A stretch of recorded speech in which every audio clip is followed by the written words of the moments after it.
श्री राधे, जय श्री कृष्णा। आप सभी का श्री ज्योतिष केंद्र में हार्दिक स्वागत है। आइए आज की प्रश्नोत्तरी में प्रवेश करेंगे। आज के प्रश्न बहुत महत्वपूर्ण आए हुए हैं, तो आज के प्रश्नों पर दृष्टि डाल लेते हैं। लेकिन आप सभी इस वीडियो को अंत तक जरूर देखें, पूरा वीडियो देखें, जिससे कि आज की जानकारी आप सभी को पूर्णतः सही प्राप्त हो सके। तो आपको बताते हैं कि जैसे आज के जो प्रश्न आए हुए हैं, पहला प्रश्न है कि यात्रा करने के लिए घर से निकलते हैं तो घर से बाहर निकलते ही सगुन अपशगुन होते हैं, तो हम कैसे जानें कि सगुन अपशगुन कौन से हैं, कैसे हैं, कौन से सगुन हैं, कौन से अपशगुन हैं। तो अब दूसरा प्रश्न है कि पंचकों में क्या कार्य नहीं करना चाहिए, कौन कौन से कार्य हैं जो पंचकों में नहीं किए जाते हैं। और तीसरा प्रश्न है कि चरणामृत क्यों लिया जाता है। चौथा प्रश्न है कि गुरु द्वारा ही मंत्र अध्ययन क्यों करना चाहिए। और पांचवा प्रश्न है कि आरती क्यों लेते हैं। तो आज के 5 प्रश्न हैं, बहुत महत्वपूर्ण प्रश्न हैं, जो कि सर्वजन हितार्थ हैं, सभी की जानकारी के लिए बहुत महत्वपूर्ण प्रश्न किए हुए हैं। तो आपको बताएं, जैसा कि पहले प्रश्न का उत्तर है कि यात्रा करते हैं तो उस समय सगुन अपशगुन जानते हैं कि कैसे हमें पता लगे कौन से सगुन हैं, कौन से अपशगुन हैं। तो बताएं, देखिए जो अपशगुन होते हैं, जो कि हमारे लिए हानिकारक जो प्रभाव देने वाले जो सगुन होते हैं, जिसे अपशगुन बोलते हैं, तो वह कौन कौन से आपको बताएं। यात्रा में घर से निकलते हुए हमें लकड़ी दिखाई दे तो अपशगुन होता है, अग्नि दिखाई दे तब भी अपशगुन होता है, गुड़ दिखाई दे, घी दिखाई दे, तेल दिखाई दे, और फकीर दिखाई दे, हिजड़ा दिखाई दे, छींक दिखाई दे, और ब्राह्मण खाली मस्तिष्क यदि दिखाई दे, यदि किसी ब्राह्मण के मस्तिष्क पर तिलक नहीं लगाए तो वह भी अपशगुन माना जाता है। इसलिए प्रत्येक ब्राह्मण को तिलक लगा करके जरूर रखना चाहिए। और बैल दिखाई दे, ईंट दिखाई दे, पत्थर दिखाई दे, भूसा दिखाई दे और कपास दिखाई दे, यह अपशगुन माने जाते हैं। और कंडे दिखाई दे, कंडे लेकर के कोई महिला आ रही हो वो दिखाई दे, या विधवा महिला दिखाई दे और छींक हो जाए, वह अपशगुन माना जाता है। बिल्ली रास्ता काट जाए, वह अपशगुन माना जाता है। इस प्रकार से यह अपशगुन माने जाते हैं। आइए अब बताते हैं आपको शुभ शकुन। शुभ शकुन क्या है, जो कि हमारे लिए लाभदायक होते हों, अच्छे शुभ संकेत कारक होते हों, तो वह भी बात को बता देते हैं।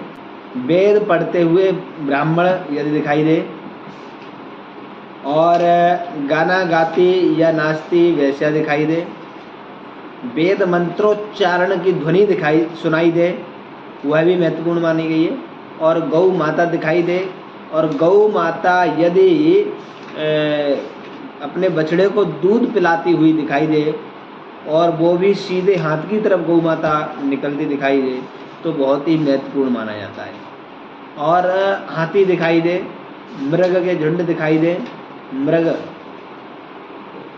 दिखाई दे, और नीलकंठ दिखाई दे, और भरा हुआ जल का पात्र दिखाई दे, और भंगी यानी मेहतर अपनी टोकरी भरी हुई लेकर के जाता हुआ दिखाई दे, बाजा दिखाई दे, घंटा बजता हुआ दिखाई दे, फूल और फूल माला का हार लिए हुए माली दिखाई दे, मोतियों की माला या फूलों की माला पहनी हुई कन्या दिखाई दे, स्त्री सुहागिन दिखाई दे, सुहागिन स्त्री अगर दिखाई दे तो शुभ माना जाता है। गोद भरी हुई महिला हो उसके वह भी सगुन माना जाता है।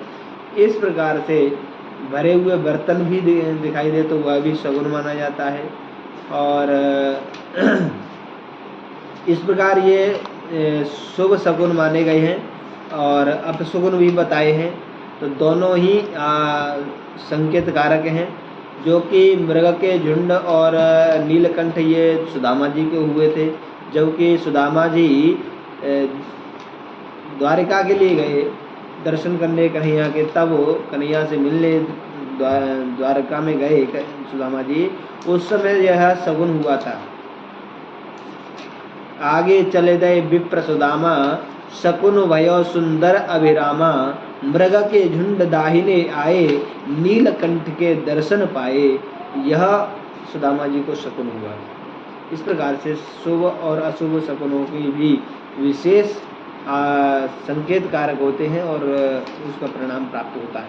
चलिए अब आपको बताते हैं कि दूसरा प्रश्न है, पंचकों में क्या कार्य नहीं करना चाहिए, यह भी प्रमाणिक तौर से आपको बताएं। पंचकों में क्या कार्य नहीं करना चाहिए, ध्यान दीजिए। तृण काष्ठ अपने घर में प्रवेश नहीं करना चाहिए, यानी तृण माने घास नहीं लेना चाहिए किसी से, और काष्ठ, काष्ठ माने लकड़ी, लकड़ी भी किसी से पंचकों में अपने घर में नहीं लेनी चाहिए, ठीक है। और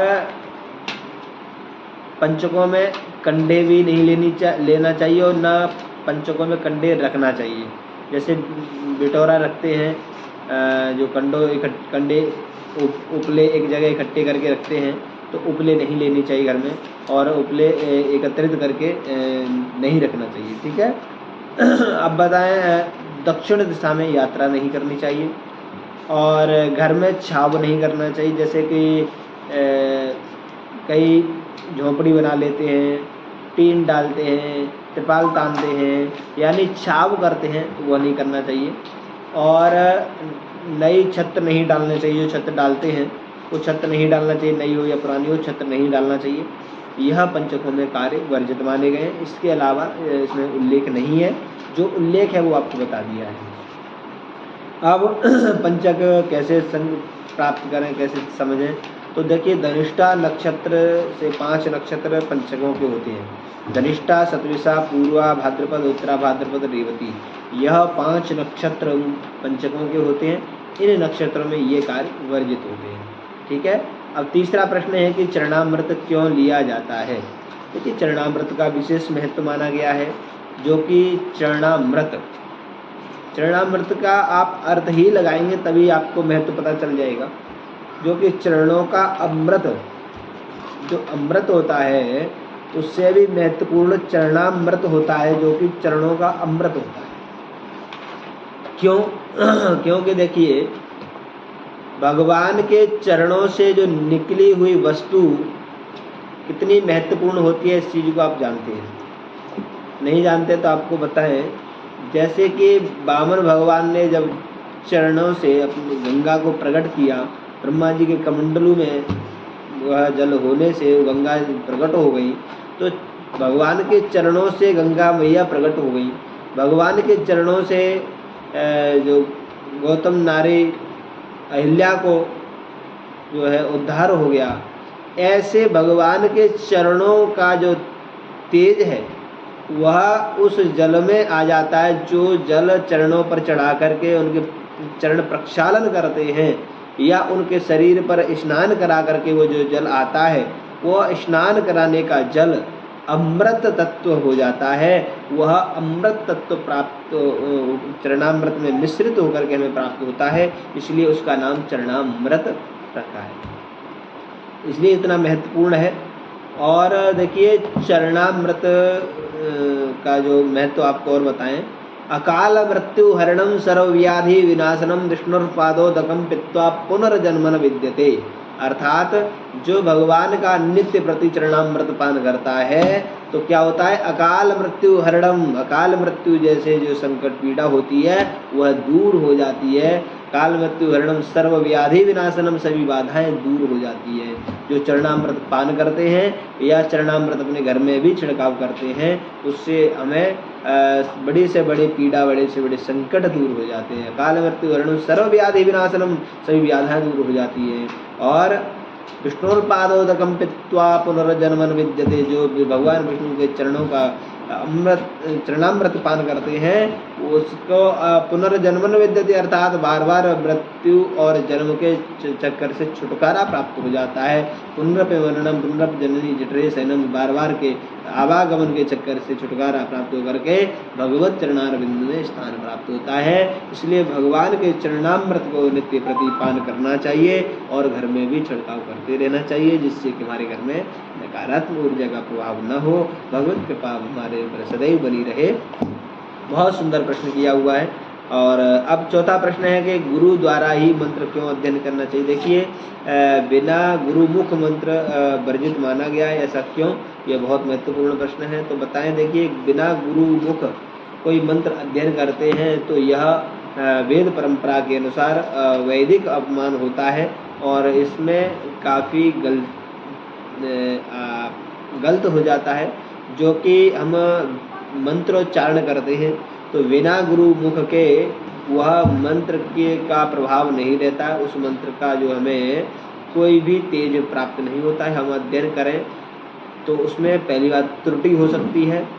यदि आप त्रुटि भी ना करें, शुद्ध उच्चारण करते हैं, तब भी आपको वह सिद्धता नहीं प्राप्त होती है, जो उसका तेज होता है वो नहीं प्राप्त हो पाता है। इसलिए गुरुमुख अध्ययन करना जरूरी होता है, क्योंकि गुरुमुख मंत्र अध्ययन करने से हमें सिद्ध और शुद्ध दोनों ही प्राप्त होते हैं। गुरु के द्वारा दिया हुआ मंत्र वह सिद्ध माना जाता है, तो गुरु से अध्ययन करें मंत्र को, फिर आप किसी भी मंत्र को पढ़ सकते। ऐसा नहीं कि केवल गुरु मंत्र को ही पढ़ें, किसी भी मंत्र को आप अध्ययन करना चाहते हैं, पढ़ना चाहते हैं, अपने जीवन में उस मंत्र को चारित्र करना चाहते हैं, उससे पहले गुरुमुख करना जरूरी होता है, जिससे कि हमारे ऊपर गुरु के द्वारा वह मंत्र प्राप्त होगा तो पहले सिद्ध और दूसरी बात फिर शुद्ध। तो सिद्ध और शुद्ध दोनों की आवश्यकता होने के लिए गुरुमुख करना आवश्यक होता है। यह तुम्हारे ही केवल लिए नहीं, तुम्हारे सबके लिए होता है नियम। तो इसके लिए जब हम गुरुकुल गए थे तो गुरुकुल में हमको यही शिक्षा प्रदान की थी, जो कि बिना गुरुमुख कोई मंत्र अध्ययन आगे नहीं बढ़ना है। जितना गुरुजी ने पढ़ाया उसका अध्ययन करना चाहिए। यदि जो नहीं पढ़ाया है पढ़ना चाहते हैं तो उसको पहले गुरु से अध्ययन करना चाहिए। भले ही एक ही बार पढ़ाया हो, भले ही एक बार गुरुजी के द्वारा सुना हुआ हो, गुरु के मुखारबिंद से वह शुद्धता से मंत्र अध्ययन सुना हुआ हो, तो उसे आप पढ़ सकते हैं। इसलिए गुरुमुख मंत्र होना जरूरी है। कोई भी मंत्र हो, केवल गुरु मंत्र नहीं, कोई भी मंत्र हो, उसे अध्ययन पढ़ना है अपने जीवन में, तो उसे हमें गुरुमुख करना जरूरी होता है। ठीक है। अब बात आती है, पांचवा प्रश्न है कि आरती क्यों लेते हैं। तो आरती लेने का देखो विधान ये है कि जो आरती लेते हैं तो भगवान की आरती उतारते हैं। तो भगवान की आरती उतारते समय जो भगवान का तेज होता है, वह तेज ज्योति के रूप में प्रवेश कर जाता है, जो कि तेज परमात्मा का ज्योति के रूप में आकर के वह दिव्य तेज हो जाता है। उसमें से हम परमात्मा के दिव्य तेज को अपने ऊपर लेते हैं, जो कि हमें ऐसी शक्ति प्रदान करें, आपके तेज से हमें भी तेज प्राप्त हो जाए, हमारे अंदर भी वह ऊर्जा प्राप्त हो जाए, वह शक्ति प्राप्त हो जाए, विद्या बुद्धि विवेक प्राप्त हो जाए, हमें सद्बुद्धि प्राप्त हो जाए, हमारे जीवन में भी अंधकार दूर हो जाए, हमारे जीवन में भी उजाला हो जाए, ऐसी कृपा करें। इसलिए जो है आरती लेते हैं और भगवत कृपा प्राप्त करने के लिए। आज के बहुत सुंदर प्रश्न रहे, आज के प्रश्न जिन्होंने किए उनको बहुत बहुत धन्यवाद करते हैं। इसी प्रकार नित्य प्रति आप सभी प्रश्न करते रहें और आपको भी नित्य प्रति ऐसी जानकारी मिलती रहेगी। आप सभी नित्य प्रति प्रश्नोत्तरी से जरूर जुड़ें, प्रश्नोत्तरी जरूर सुने, जिससे कि आपको ऐसी नई प्रमाणिक रूप से जानकारी प्राप्त हो सके। तो आज के लिए इतना ही। सभी को जय जय श्री राधे, जय श्री कृष्ण।